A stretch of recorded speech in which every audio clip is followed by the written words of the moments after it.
Hello guys, મારું નામ છે સાહિલ પટોળિયા અને તમે જોઈ રહ્યા છો એસ પટોળિયા યુટ્યુબ ચેનલ. તમને મારો વિડીયો પસંદ આવે તો લાઈક કરો, શેર કરો અને સબસ્ક્રાઈબ કરો.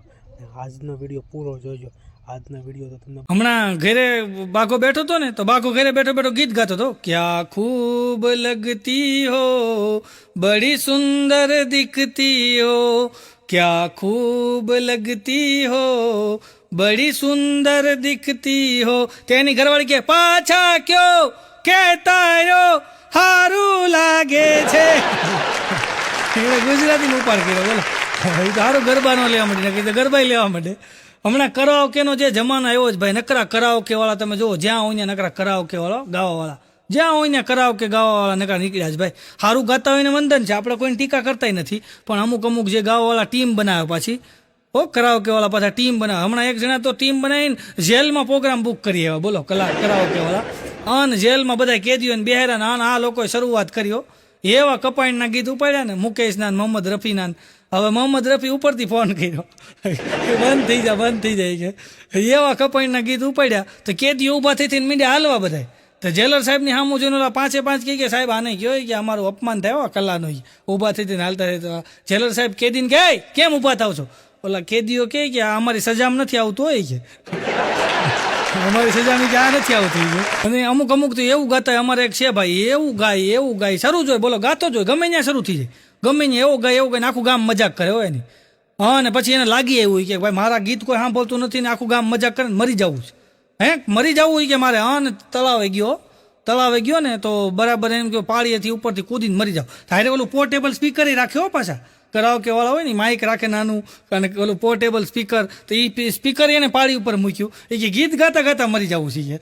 અને એને ગીત શરૂઆત કરીને ગીત ગાતા ગાતા એ કે મરી જવું. અને જ્યાં ઠેકડો મારો જતો હતો ને ત્યાં એક સિક્યુરિટી ગાર્ડ ઊભો હતો. એ દોડીને આવ્યો ને પકડી લીધો. ગઈ શું કરશો? ઓલો કાગો જા મને મરી જવું છે. પણ શું કામ મરી જવું છે? અરે કે હું ગાયક કલાકાર છું, કરાઓકેમાં ગાઉં છું કે, પણ મને કોઈ સાંભળતું નથી. ઓલો સિક્યુરિટી વાળો કે હું નવરો છું, સંભળાઈને મારે ટાઈમ પાસ થાય. આને શરૂઆત કર્યો, કપાઈના ગીત ઉપાડ્યા.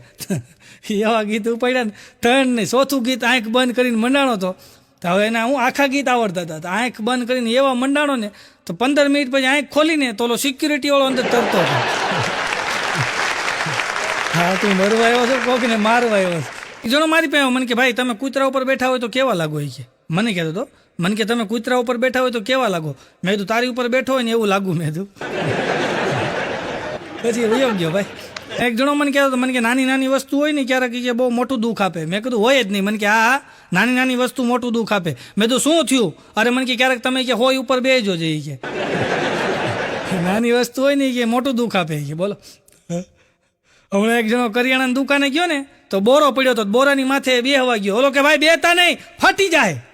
બેતા નહીં, ફાટી જાય.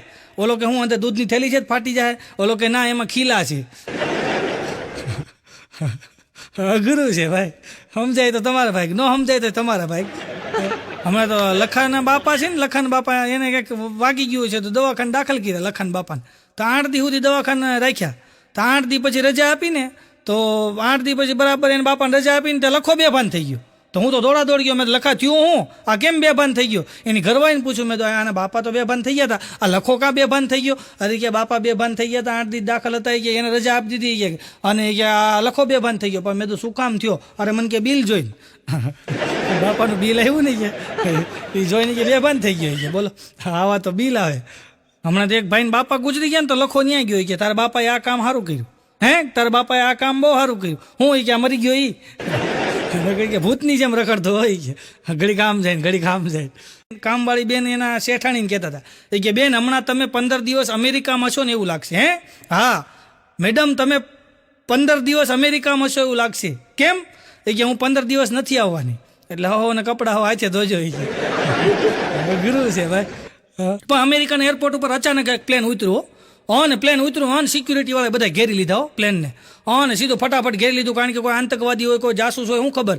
ઓન ઘેરી લીધું ને તરત બધા પાયલોટને બહાર કાઢ્યો. તો એકલો પાયલોટ હતો, બહાર કાઢ્યો ને પાયલોટને પૂછ્યું કે કેમ ત્યાં અહીંયા લેન્ડ કર્યું. એટલે ઓલા પાયલોટે કીધું કે ભાઈ મારે ફ્યુલ ખાલી થઈ ગયું હતું અને ઇમરજન્સીમાં હું ફ્યુલ નખાવવા માટે નીચે આવ્યો છું અને બીજું કાંઈ નથી. એટલે અમેરિકન જે સિક્યુરિટી ફોર્સ હોય એને વિશ્વાસ ન થયો કે નહીં કોઈ જાસૂસ હોય, કોઈ આતંકવાદી હોય. એની કડી પૂછપરછ કરવામાં આવી, આખી રાત એની પૂછપરછ કરી અને સવારમાં ખબર પડી ગઈ કે નહીં હકીકતમાં એ એમ કે ફ્યુલ ભરાવા જ આવ્યો હતો. એટલે સવારના પોરમાં એક મોટા સાહેબ આવીને એને કડક સૂચના આપી ગયા કે આજ પછી કોઈ દિવસ આવી રીતના ક્યાંય પ્લેન ઉતારતો નહીં, નહીંતર અમે સીધા જેલમાં નાખી દેવું. કાંઈ વાંધો નહીં. ગયો બીજે દિવસે એ જ સમયે પાછું પ્લેન ત્યાં લેન્ડ થયું. અને અમેરિકન બધાય જે સિક્યુરિટી વાળા હતા બધા પ્લેનને ઘેરી લીધું. જોયું તો આ ભાઈ હારે એક લેડીઝ હોતી નથી. ઓલા સાહેબ ગરમ થઈ ગયા, તને કાલ નહોતું કીધું કે હવે જો કોઈ ઇમરજન્સી પ્લેન લેન્ડ કરીશ તો સીધો જેલમાં નાખી દઈશ. ઓલો કે મને જેલમાં નાખી દો એનો કાંઈ વાંધો નથી, પણ મારી ઘરવાળીને એ કહો કાલ રાતે હું ક્યાં હતો. એ માનતી નથી કાંઈ હતો. ગુરુ છે ભાઈ. હમણાં અમેરિકામાં જજ સાહેબે એક બેનને કીધું કે તમે તમારા ઘરવાળાના કે પગ કેમ કાપ્યા. ઓલી બેન કે મારે તો માથું જ કાપવું હતું પણ હું તો અવળો હોય કે ઘા મારવા ગઈ કે પગમાં આવ્યો હોય કે મને હું ખબર ઊંધો હૂતો છે જ ઊંધો હોય કે. પણ એક મોટું નગર મોટું નગર, અને મોટા નગરની અંદર એવો નિયમ, મોટા નગરની અંદર એવો નિયમ કે કોઈ પણ ચોરી થાય, કોઈ પણ ક્રાઇમ થાય, કાંઈ પણ થાય ને તો પોલીસ પાસે નહીં જવાનું. એક બાબા હતા, એ બાબા પાસે જાવ એટલે બાબા નિરાકરણ કરી નાખે. એમાં બરાબર એમ કે નગરની અંદર મર્ડર થઈ ગયું. હા, આખું ગામ બાબા પાસે ગયું કે બાબા મર્ડર થયું છે.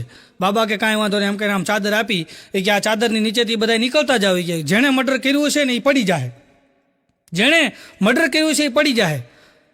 કાંઈ વાંધો નહીં. આખું ગામ એમ કે આખું નગર એ ચાદરની નીચે મીંડું જાઓ, કોઈ પડ્યું જ નહીં. બોલો, કોઈ એટલે કોઈ પડ્યું જ નહીં.